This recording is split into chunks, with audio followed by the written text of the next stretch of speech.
राज और सिया का प्यार हर किसी के लिए मिसाल था। दोनों एक दूसरे के साथ 8 साल से थे।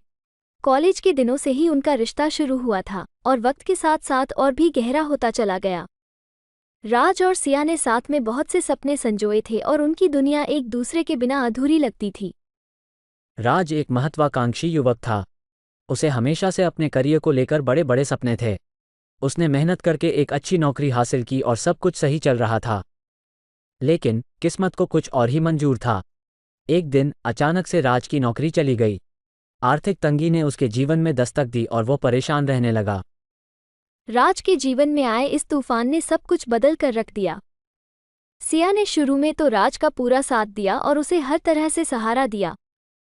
लेकिन धीरे धीरे सिया भी इस स्थिति से थकने लगी।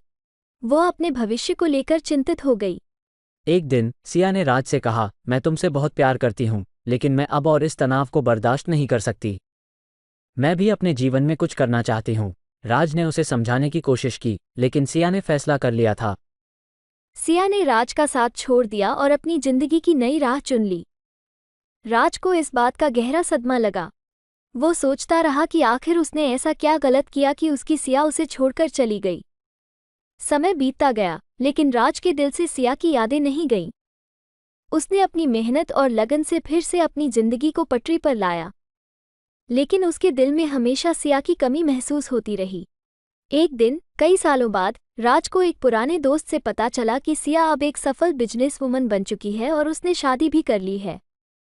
राज ने मन ही मन उसे हमेशा खुश रहने की दुआ दी और अपनी जिंदगी में आगे बढ़ने का फैसला किया। राज और सिया की कहानी भले ही अधूरी रह गई हो, लेकिन इसने राज को मजबूत बना दिया। और यही जिंदगी का सच है कि हर किसी की कहानी में एक मोड़ जरूर आता है जो हमें और भी मजबूत बनाता है।